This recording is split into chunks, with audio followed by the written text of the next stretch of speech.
this week, I don't have necessarily a single person. The fundamentalist fuckwittery is brought to you by MAGA Cruelty.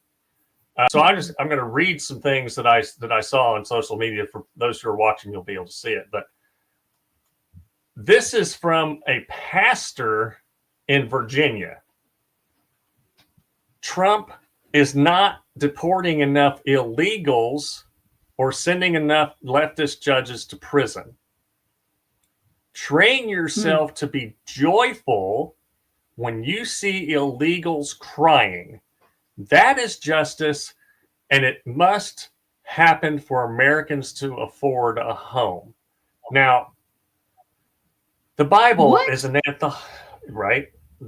The Bible is an anthology that various texts that can be quite complicated because the various texts were written over hundreds of years in a time that is not our own. So there are some things that are pretty hard to understand if you don't have the context. But one of the things that is absolutely easy to understand in that collection of text is the many times over and over and over and over and fucking over again that the biblical text in different books tell people who follow God or follow Jesus how to treat immigrants, how to treat the poor. Now, this pastor is saying you should be joyful when immigrants are crying.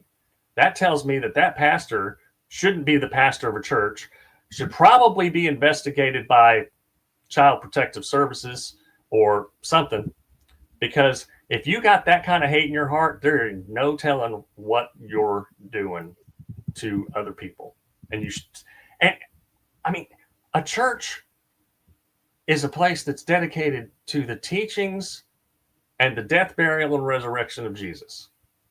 But I guarantee you that for that particular pastor, and his name is Nate Schloman, that he cares about what you believe about Jesus, not what you actually live like. Now, why would that even be? That's the thing to me about these preachers. Why is that even something you were talking about on Sunday morning? Why are you trying to convince people that have come to you for spiritual encouragement and guidance and edification that they should be joyful over anyone's sadness? Right. That they should rejoice over anyone's demise? What part of the scripture are you getting that from? And why is that the lesson that you want to be putting to your people on Sunday morning who have come to you for spiritual guidance? That's what you got? That's how I know you're under the influence of Satan. Right. Because you're under the influence of the devil. Because there ain't no way that that's the word that God gave you for people, for husbands, for wives, for young people, for young men and young women coming up in this world that are troubled by so many things, that have chosen to get up, get themselves dressed, and bring themselves and their families to sit before you for you to tell them that they should rejoice at someone else's demise. That's not even scripture. No, that's just hate. And he's using racist language because using the term illegals is racist. It's dehumanizing and fun fact, I don't know if it's racist, it's xenophobic. Well, I would say, this doesn't define any race one way or the other, but it's definitely xenophobic. Yeah, but it's a xenophobia that comes from white supremacy. So I'm going to go with I'm going to go with racist, but it's dehumanizing, and that's a thing that Jesus didn't do. He used his vitriol against systems of power, and he called people charlatans and hypocrites and stuff, but he did not dehumanize them. And this pastor is doing his public profile to spread this kind of hate. Now, this other person, I don't know who the heck she is.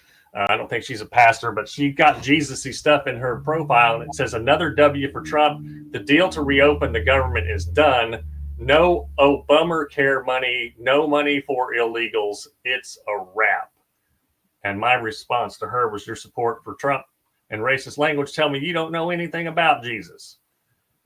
These people don't understand that undocumented immigrants, being undocumented and being in the United States is a civil offense. It's not an illegal offense. It's not a legal offense. So they're not technically illegal anyway.